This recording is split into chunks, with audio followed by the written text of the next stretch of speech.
If cold calling feels inconsistent for you, it's not because you're bad at sales, it's because you don't have structure. Most SDRs are relying on what they're taught in sales enablement, which is usually way off base, or follow random tactics they pick up from LinkedIn. But elite SDRs do not wing it. They control the frame, they sell the time, and they run the same repeatable structure on every single call. So in this video, I'll be breaking down exactly how to do that step by step, using the same framework that made me the #1 SDR in my cohort and is what I've taught to thousands of reps I've worked with directly. So let's get into it. And first is maintaining what I call an assumptive frame. So one of the biggest mistakes new SDRs make on cold calls is sounding unsure of themselves. So the goal is to maintain what I call an assumptive frame throughout the conversation, and that starts with tonality. So you want a slightly downward inflecting tone when you speak, especially during two key moments, the opening of the call, and then also when you're going for the meeting.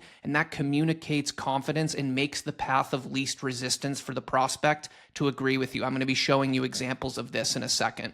The second piece is avoiding passive language. So a lot of reps will say things like, if you're interested, we could set up time. If you're open to it, are you possibly free? It's a habit, and the rest of the call could have gone very well, but that kind of language weakens your positioning. So instead, you need to replace with stronger, more assumptive, direct language, like, I'm looking to set some time this week to walk you through this, or yeah, let's set some time this week. You're not being pushy, you're just leading the conversation with confidence, which is exactly what prospects expect from a good sales rep, whether they realize it or not. And then the next big thing you always have to remember on a cold call is this. If you do not ask for a meeting, you have a 0% chance of booking it. This took me way too long to learn, and that sounds obvious, but a lot of reps do not structure their call in a way that actually asks for the meeting. You'll ask questions, you'll try and qualify, you have a nice conversation, and then the call kind of just fizzles out and ends. So just remember that the goal of a cold call is very simple. You are selling time. You're usually selling 20 to 30 minutes of time on the prospect's calendar. You're not trying to run a full discovery call and position your entire value prop. Sometimes it goes that way, but you're not trying to sell the entire product. That's not the right place and time. You are earning the right for a deeper conversation. So that means you need to take control of the call early. In the first 30 seconds, you should communicate 3 things to the prospect: who you are, why you are calling them specifically, and what you're ideally looking to do next. So in other words, your job is to front load the value and give yourself a real shot on net and ask for the meeting. So then even when objections come up, your focus isn't on winning the argument or overcoming the objection or handling it. Your focus is still on selling the meeting. You acknowledge their concern and you tell them it makes sense to meet anyway, because what you're doing here is actually positioning a meeting and yourself as a valuable resource moving forward. Okay, next. So using a repeatable script framework. Another big mistake most SDRs make, I made this, it's how we're all taught, is feeling like you need to reinvent the wheel before every call and do research and personalize it, when in reality, you should be using a repeatable script framework that stays mostly consistent between each contact and dial. So about 80% of your script should stay the same across calls, and the only things that really need to change are certain phrases that you reference for the specific job title, the industry, or any other trigger that you organize your lists around. And when you maintain a consistent structure like this, it allows you to move much faster through your call blocks and scale your activity without overthinking every dial. So I'm going to show you 2 examples here. The first one being an example for a controller, which is a finance persona in the retail industry. Hey John, this is Connor Murray calling from Capital Site. How you doing? Good. Yeah, the reason I'm reaching out is I'm part of our financial applications team here that supports organizations like ABC Retail, and we typically help with priorities around inventory, cost control, multi-location, financial visibility, speeding up the month-end close, usually by working with teams to centralize store-level reporting and improve forecasting accuracy, using the AI and automation built into our tools. And I know I kind of called you out of the blue here, so I was really just looking to set some time later this week to introduce you to my team and see if this might be helpful down the road.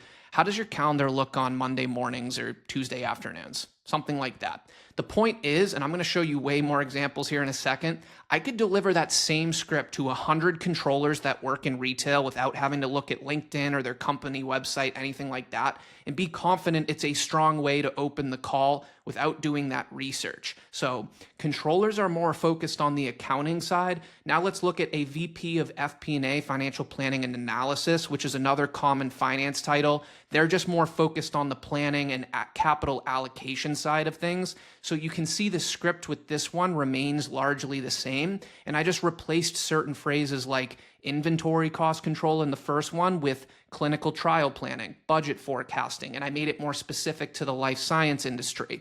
It's the same framework, but now with this one, I could call 100 VP of FP&A titles in a row that all work in life science, and I could deliver this same script as a solid way to start the call.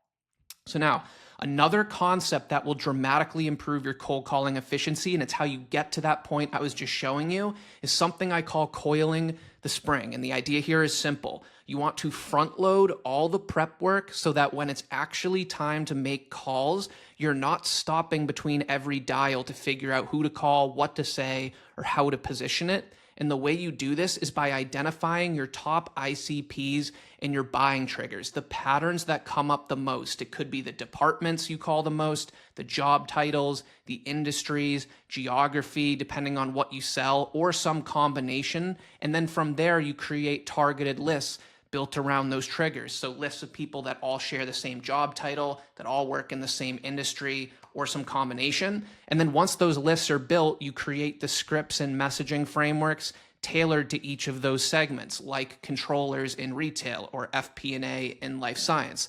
And this is important because if you don't do this upfront work, you will create friction every single day. You'll have to figure things out in real time. When call blocks come up, scramble to add people to lists, which slows you down and kills productivity. But if you do this correctly upfront, you'll know exactly who you're calling and what you're saying before you even start your call block. And I always compare this to meal prep for sales reps. It's like getting all your meals ready so that during the week you can just focus on working out, lifting, whatever it is, eating, and you eat healthier, better, and you spend less time doing it. Same thing with cold calling. So a simple way to structure this is to start broad, like targeting your top departments, and then narrow it down as you notice patterns like department plus industry, and then eventually get specific with individual titles within that industry. And once this system is built properly, your entire focus during call blocks can just be executing high quality targeted cold calls and not preparing for them.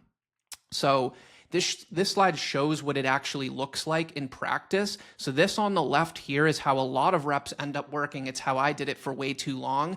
It's all random titles that may all be titles you call, but random titles, random industries, random companies. Every call is different and you're having to constantly rewire your brain between dials.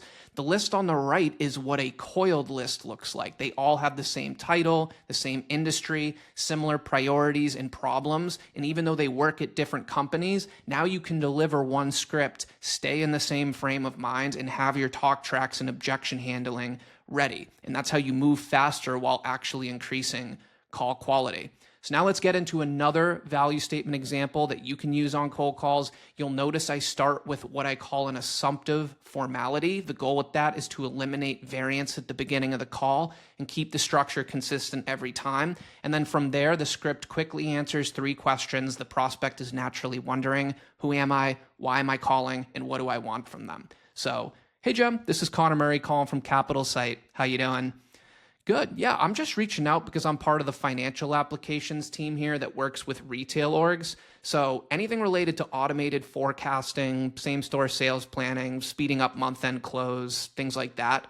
And usually we're working with teams to consolidate data across their different stores and channels and then automate reporting and any manual parts of the close process. So I know that's high level, but I'd be your point of contact here for any priorities you may have around those areas going forward, resources you might need, things like that. And I know I kind of called you out of the blue here too, so I was actually more looking to set some time later this week just to introduce my team and get on the same page moving forward. Do you have availability on Thursday or Friday this week?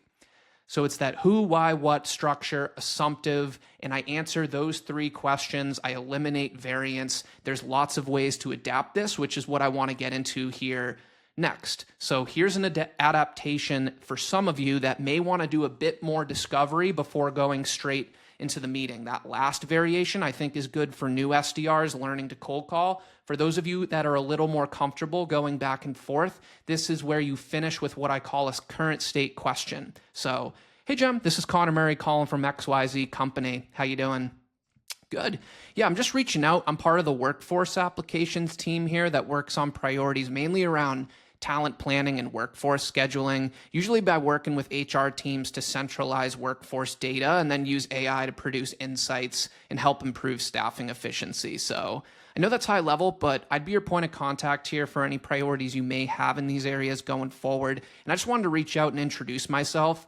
But yeah, do you have any tools in place today that help you forecast staffing needs or figure out where you might be over or under resourced?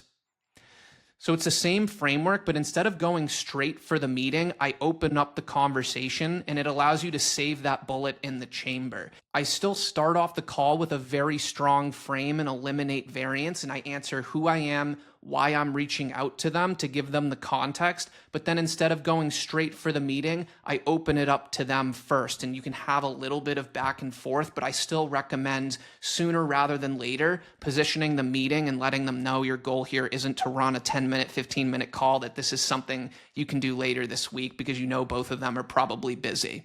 So let's show another adaptation.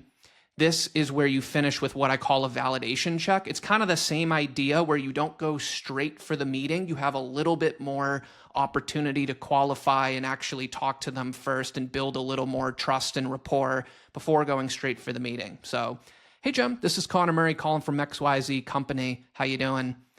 Good. I'm just reaching out because I'm part of the fleet operations team here that mainly supports areas around fleet visibility, job site safety, and equipment utilization. And we're usually working with ops teams that are looking to connect their vehicle data, cameras, sensors all in one spot so they can make a lot more efficient decisions across job sites. And there's more we do on top of that, but I'd be a point of contact here for any priorities you may have in these areas going forward. I just wanted to reach out and make sure I properly introduced myself. But yeah, curious if any of that resonates and just to understand what priorities your team is focused on right now.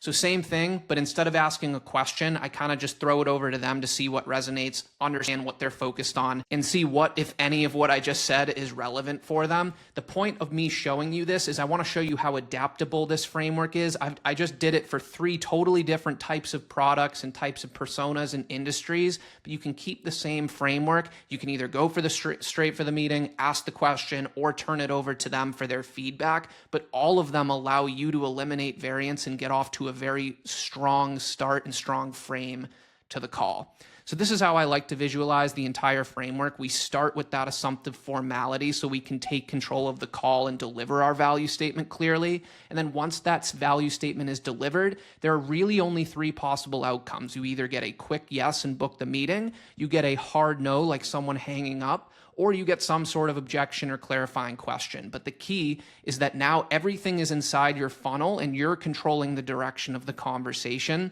And then from here, the next step is being prepared to handle the most common objections. So I'll link to another video where I go much more in depth on exactly how to do that. But if you want more hands-on help implementing this, you can check out Cold Call Mastery, which is my cold call community. We've got hundreds of reps in there working on this exact framework, building their scripts, improving their talk tracks, implementing this into their daily workflow. I also run the weekly live calls inside the community so you can work with me directly, get feedback on the messaging, see what's working for other reps as well. So hope to see you in there. It's an awesome group for people that are serious about getting better at cold calling. But hope you all got value from this video and something you can take away and implement immediately. If you did, subscribe for more, and I'll see you all on the next one.